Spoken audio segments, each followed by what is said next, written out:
In an attempt to sow outrage because the lifetime Republican Stefan Halper asked Carter Page and George Papadopoulos some questions, the frothy right is now focusing on why DOJ didn't tell Donald Trump his campaign, the one that asked all manner of people to work for free, was infested with suspected foreign assets.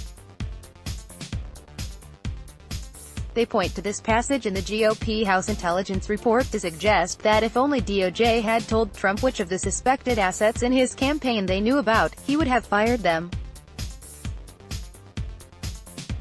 The Trump campaign did not receive a general counterintelligence briefing until August 2016, and even then, it was never specifically notified about Papadopoulos, Page, Manafort, or General Flynn's Russia ties.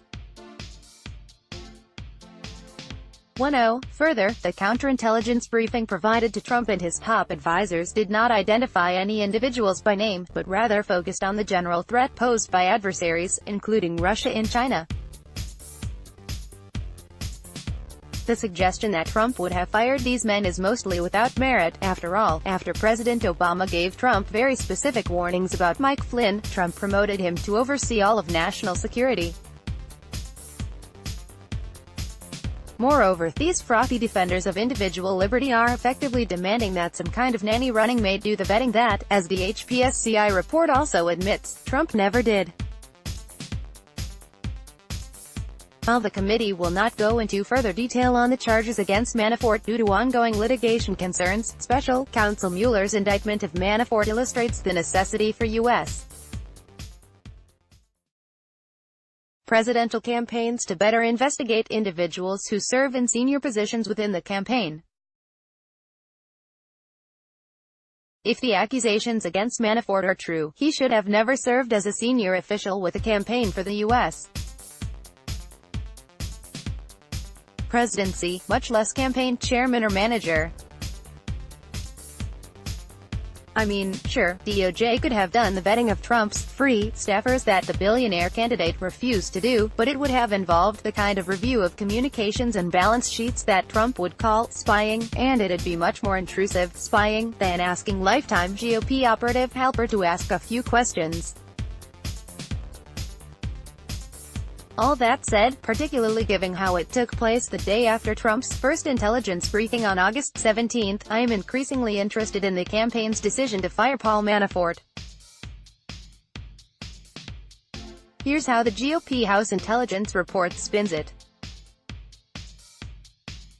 Then campaign manager, Corey Lewandowski, testified that, when Manafort was hired, redacted, made no attempt to vet him and was entirely unaware of Manafort's past work in Ukraine. 85 In May 2016, Manafort was promoted to campaign chairman and, after Lewandowski was fired the next month, evolved into the role of de facto campaign manager. 89 Manafort left the campaign in August 2016 following new campaign press secretary Hope Hicks recalled that, after receiving press inquiries about Manafort's professional history, a major story broke 91 on the evening of August 14, 2016.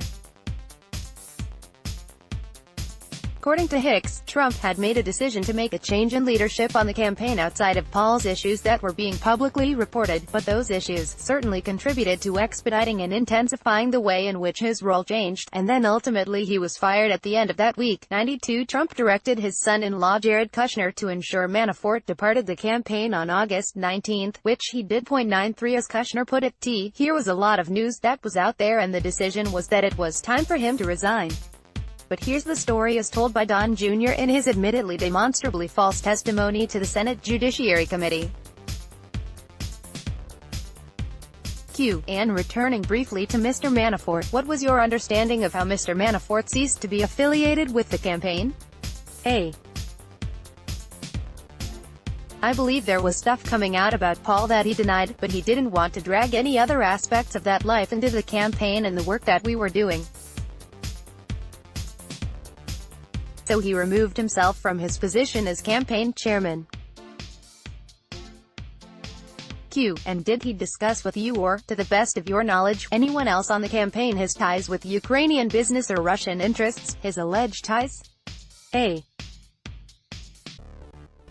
No, not that I recall. Now, these are not entirely inconsistent stories. In both versions, when Manafort's ties to Yanukovych became a liability, he was ousted.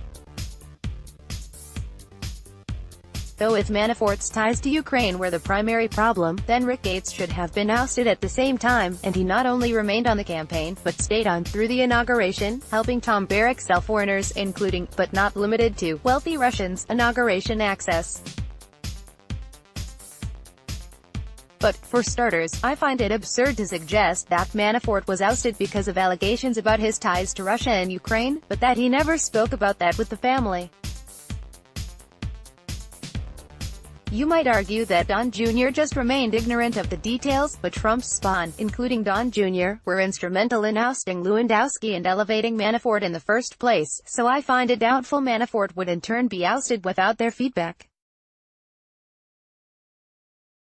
Indeed, Jared's reported role in the firing makes it clear he, at least, was centrally involved. So I find Jr.'s claim that he didn't discuss his Ukrainian and Russian ties just as dubious as these other answers. Q. Are you aware of any ties, direct or indirect, past or present, between Mr. Manafort and the Russian government? A. I've read that since, but I'm not aware of anything specific, no. Q. Were you aware of Mr. Manafort's relationship with and work on behalf of Viktor Yanukovych? A. Again, I've heard that since, but not at the time, no. Snip. Q. Do you know Konstantin Kilimnik? A. Not that I'm aware of. Plus, something that always gets forgotten in this timeline, between the time the most damning NYT story came out, the time Trump got his first intelligence briefing on August 17, and the day Trump fired Manafort on August 19, he demoted him, also on August 17, putting Steve Bannon and Kellyanne Conway in charge. Donald Trump, following weeks of gnawing agitation over his advisors' attempts to temper his style, moved late Tuesday to overhaul his struggling campaign by rebuffing those efforts and elevating two longtime associates who have encouraged his combative populism.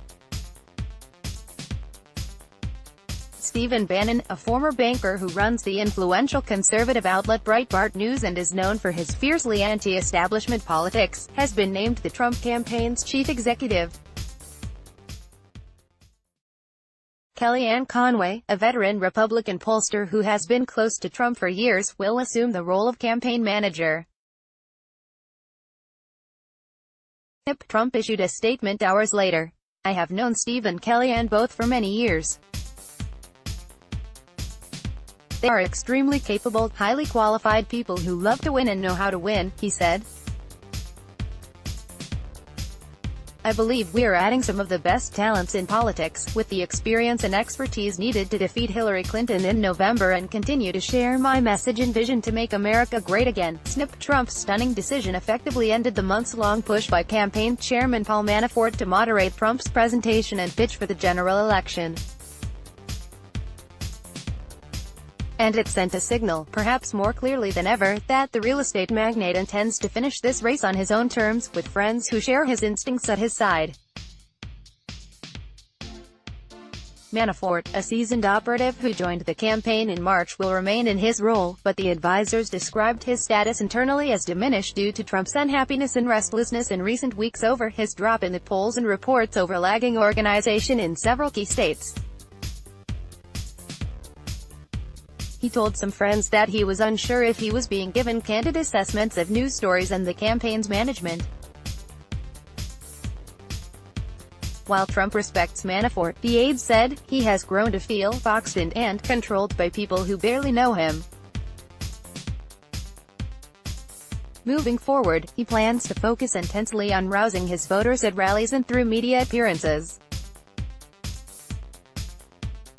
Even after the NYT Black Ledger story, Manafort was being portrayed as a moderating influence in Trump's campaign. Reports about Manafort's firing focus more on his treatment of Trump as a child than on his corruption. Even the NYT's coverage of the firing, in the wake of their blockbuster Black Ledger story, minimized the import of that on his ouster, waiting until the very last paragraphs of a long article to describe how the stories led to his loss of support among his kids, especially Jared. At the same time, the new accounts of Mr. Manafort's ties to Ukraine quickly eroded the support that he had from Mr. Trump's family during his earlier battles with Mr. Lewandowski. According to people briefed on the matter, Jared Kushner, Mr. Trump's son-in-law, expressed increasing concern after a Times article published on Sunday about allegations of cash payments made to Mr. Manafort's firm for his work on behalf of his main client, Viktor F. Yanukovych, the former Ukrainian president, who is an ally of Mr. Putin. Mrs. Clinton's campaign has repeatedly sought to yoke Mr. Trump to Mr. Putin, citing Mr. Trump's praise for the Russian leader and the avalanche of stories about his work for pro-Russian entities in Ukraine were becoming untenable for the campaign, according to people briefed on the discussions. The easiest way for Trump to sidestep the whole Ukraine story is for Manafort not to be there, said Newt Gingrich, the former House Speaker who has become a counselor to Mr. Trump. In North Carolina on Thursday, Mr. Trump was informed of the newest such report. An Associated Press article that, citing emails, showed that Mr. Manafort's firm had orchestrated a pro-Ukrainian lobbying campaign in Washington without registering as a foreign agent. That was enough, according to people briefed on the calls, for Mr. Trump to call Mr. Bannon and Ms. Conway. I raise this for two reasons. First, retaining Gates while firing Manafort shows that the concern about Russian ties was only PR, at best. I admit when I first started writing this, I thought firing Manafort might have been a reaction against his willingness to chum up to Russia, possibly up to and including sharing information via Kilimnik with Oleg Deripaska. I believe that at various times in the Trump campaign, he tried to get out of the devil's bargain he made with Russia, and entertained the possibility that firing Manafort was one of those efforts. But the retention of Gates makes that unlikely. All that said, Don Jr.'s explanation, like his father's, or convenient post hoc justifications, though this Corey Lewandowski story, which relies on Steve Bannon's, has the same emphasis. Still, I find the coincidence of the decision to fire Manafort and that first briefing to be interesting. Did the warning that Russia was attempting to infiltrate his campaign make him more sensitive to Manafort's burgeoning Russia scandal? One way or another, I'd love to revisit the events of that week to measure how much Trump and Jr., as distinct from Jared, cared about Manafort's ties with Russia.